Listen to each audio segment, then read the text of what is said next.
Hi friends, ఈరోజు అయితే మనం సొరకాయ కూర ఏ విధంగా చేసుకోవాలో చూసుకుందాం. నేనైతే ఒక సొరకాయ ముక్క తీసుకున్నాను. సొరకాయ ముక్క శుభ్రంగా కట్ చేసి ముక్కలు చిన్న చిన్న ముక్కలుగా కట్ చేసుకోవాలి. ఒక ఉల్లిపాయ కట్ చేసుకోవాలి. స్టవ్ ఆన్ చేసుకొని ఒక గిన్నె పెట్టుకొని ఆయిల్ వేసి తాలింపు దినుసులు వేసుకొని చిటపటలాడే వరకు వేయించుకోవాలి. ఉల్లిపాయ ముక్కలు అయితే వేసి వేయించుకుంటున్నాను. కరివేపాకు ఒక రెమ్మ వేసుకోవాలి.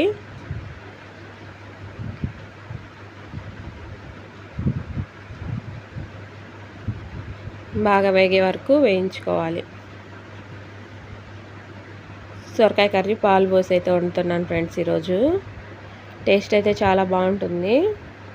మీరు కూడా ట్రై చేయండి. సొరకాయ ముక్కలు కూడా వేసి మంచిగా ఉడికించుకోవాలి. కల్లుపు వేసి వేయించుకుంటే ఉప్పు ముక్కలకు బట్టి బాగుంటుంది, త్వరగా ఉడుకుతాయి కూడా.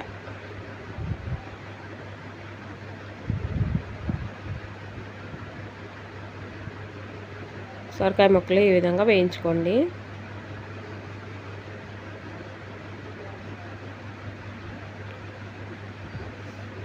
సాల్ట్ అయితే వేసుకొని వేయించుకుంటున్నాను. ఇప్పుడు రుచికి సరిపడినంత సాల్ట్ వేసుకొని నేనైతే 1/2 స్పూన్ వేసుకున్నాను.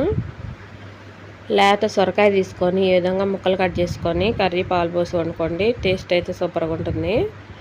సొరకాయ ముక్కలు అయితే వేగిపోయినాయి. ఇప్పుడు పసుపు వేసి ఒకసారి కలుపుకోవాలి.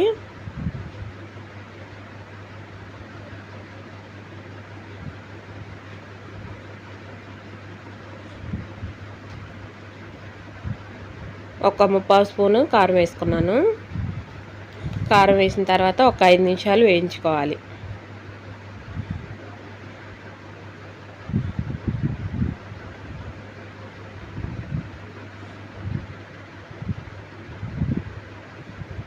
ఐదు నిమిషాలు వేగిన తర్వాత మనం కాచి చల్లార్చిన పాలు ఒక గ్లాస్ అయితే నేను తెచ్చి పక్కన పెట్టుకున్నాను ఫ్రెండ్స్. ఆ పాలు కూడా పోసి ఒక 2 నిమిషాలు స్టవ్ మీద నుంచి ఆపేసుకోవాలి. చూడండి, ఇప్పుడు కారం అయితే వేయించేసాను. ఒక 5 నిమిషాలు కారం వేసిన తర్వాత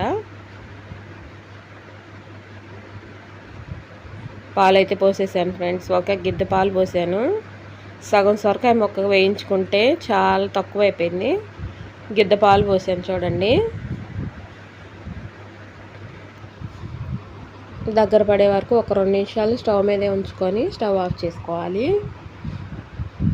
మనం పొట్లకాయ కూర అయితే ఏ విధంగా వండుకుంటాం సేమ్ అదే విధంగా వండుకోవాలి ఫ్రెండ్స్. పాలు పోసి సొరకాయ కూర పాలు పోసి వండితే చూడండి, పాలు పోసిన తర్వాత ఈ విధంగా వచ్చే వరకు స్టవ్ ఆన్ చేసుకోవాలి. తర్వాత ఇంక ఇంతే ఫ్రెండ్స్, సొరకాయ కూర అయితే రెడీ అయిపోయింది. టేస్ట్ అయితే చాలా బాగుంటుంది ఫ్రెండ్స్.